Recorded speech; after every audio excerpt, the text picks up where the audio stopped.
한우소망교회 나팔스 목사입니다. 오늘 마태복음 12장을 통해서 누구든지 귀신 들릴 수 있다라는 그런 말씀을 드리고 싶어요. 함께 보겠습니다. 더러운 귀신이 사람에게서 나갔을 때 물 없는 곳으로 다니며 쉬기를 구하되 쉴 곳을 얻지 못하고. 자, 계속 볼까요? 이에 이르되 내가 나온 내 집으로 돌아가리라 하고 와보니 그 집이 비고 청소되고 수리되었거늘. 이에 가서 저보다 더 악한 귀신 7을 데리고 들어가서 거하니. 그러니까 귀신은 떼거지로 들어올 수 있다는 얘기죠. 그 사람의 나중 형편이 전보다 더욱 심하게 되느니라. 이 악한 세대가 또한 이렇게 되리라. 네, 악한 세대는 이렇게 될 수밖에 없다. 그 뜻입니다. 이스라엘 민족이 하나님의 택함을 받고도 그들이 잘나서가 아니라 하나님께서 그들을 택한 이유로 그들의 불순종의 모습을 보면 구약 내용 전체를 보면요. 참 많이도 불순종합니다.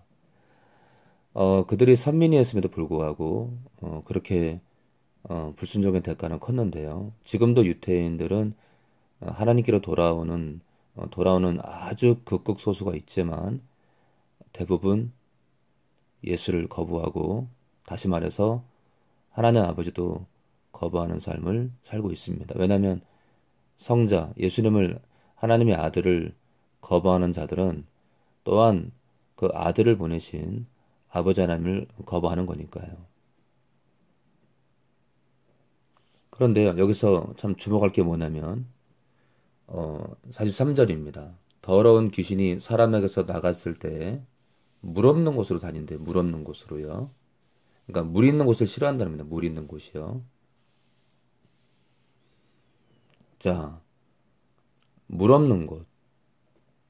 물이 없다는 것은요, 말씀이 없다는 거예요. 말씀이요. 생명의 말씀으로 가득 차지 못하다. 생명이 없는 곳으로 찾아다닙니다. 이 말씀이요. 말씀이 집안에 가득하지 못한 사람들, 말씀으로 채우지 못한 사람들, 그들이 공격 타겟입니다. 거듭났음에도 불구하고 사람들은 영과 혼과 육이 결합돼서 한 존재가 되는데요. 한 사람이 되잖아요. 그러니까 사람 안에 영의 인격과 혼의 인격과 육의 인격이 구별되는데, 영은 혼이 아니고 혼은 육이 아니고 육은 영이 아니잖아요. 그런데 하나로 결합되어 있기 때문에 어떻게 육체에 사람이 들어오냐 그러지만, 사도 바울의 서신서를 보면요. 그는 겉사람과 속사람으로 사람의 구조를 나누고 있기 때문에, 겉사람, 곧 육체의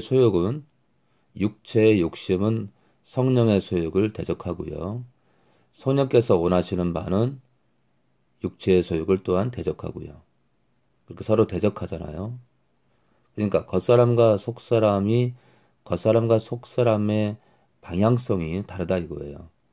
단 거듭났을 때를 말하는 겁니다. 거듭났을 경우 성령이 들어와서 성령과 온전히 연합하는 속사람은 성령의 소욕을 대적하게 됩니다. 또 성령의 소욕은 또한 성령의 소욕과 결합할수록 영의 소욕, 우리 속사람을 대적합니다. 죽을 때까지 이 겉사람과 속사람의 대적이 계속 이어지는데요. 이렇게 겉사람과 속사람을 구분함에도 불구하고, 다시 말해서 성령으로 충만하지 않으면, 우리 겉사람은 성령으로 충만하지 않으면, 다른 말로 하면 성령으로 충만하지 않으면 말씀을 제대로 깨닫지 못하고 말씀에 순종하지 못하기 때문에, 다른 말로 하면요, 말씀이 충만하지 않기 때문에, 말씀의 뿌리가 깊지 못하기 때문에 육체가 육체의 욕심으로 가득하고요. 땅의 욕심으로 가득하고 이 땅의 주인 노릇하는 사탄의 이끌림을 받게 됩니다. 그리고 끝내는 우리 육체에 악령이 들어오게 되는 거죠. 다시 말해서 우리 속사람을 성령과의 온전한 연합으로 가지 않으면 우리 안에 말씀이 충만할 수 없고요. 곧 말씀은 물, 영적인 생수이기 때문에 또한 성령께서도 생수의 강으로 표현이 되잖아요. 하나님 말씀으로 충만하지 못하면 우리 육체부터 세상 욕심으로 가득 차게 되고요. 악령이 들어와서 우리 겉사람의 죄와 결합이 돼서 온갖 탐심과 욕심으로 가득 채우게 됩니다. 그리고 우리의 영 안의 마음까지 온갖 더러운 것으로 채워서 우리의 믿음까지도 변질시킵니다. 심지어는 하나님을 거부하죠. 물 없는 곳. 여러분은 물이 있습니까? 성령과 충만합니까? 성령으로 충만하십니까? 성령을 목숨을 걸고 따르고 있나요? 혹시 성령을 목숨을 걸고 부르고 있나요? 갈라디아서 5장 16절에 이런 말씀이 있습니다. 너희는 성령을 쫓아 행하라. 성령을 쫓으시나요? 2000년 전 믿음의 대선배인 바울이 이렇게 외칩니다. 너희는 성령을 쫓으라고요. 쫓기 위해서는요. 성령을 신뢰하지 않고 성령을 전적으로 신뢰하지 않고 쫓을 수가 없습니다. 전적으로 의지하시고 쫓으십시오. 성령을 쫓아 행하라. 이 행하라가요. 헬라어 원어로 걸어가답니다. 성령을 쫓아서 걸어가라. 동행을 말합니다. 동행하시나요? 많은 사람들이 이렇게 말씀드리면 예수님은 성령님인데 왜 성령을 부르고 의지하나요? 이렇게 말씀할 겁니다.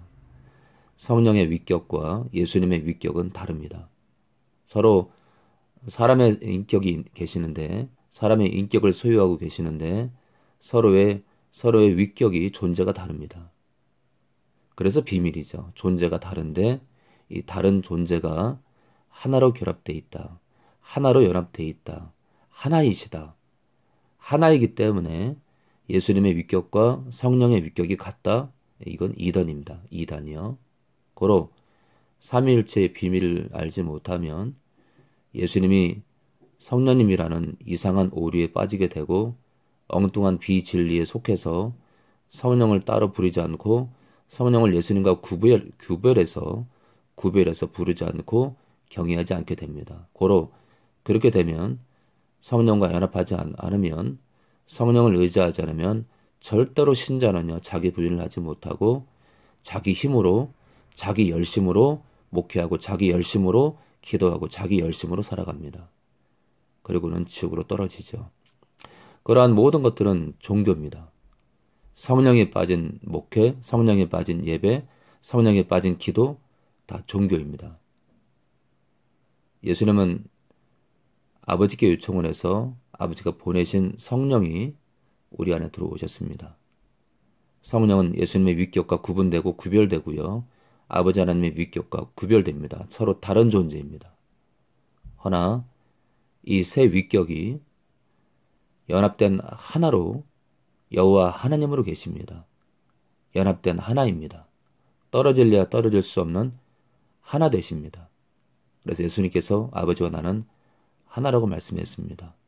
아무튼 성령을 쫓아서 그래서 우리 안에 말씀의 뿌리가 가득해서 곧 생명의 물이 가득해서 우리 육신조차도 귀신이 들어오지 못하도록 철저히 방어하는 한 사람 한 사람 되기 원합니다.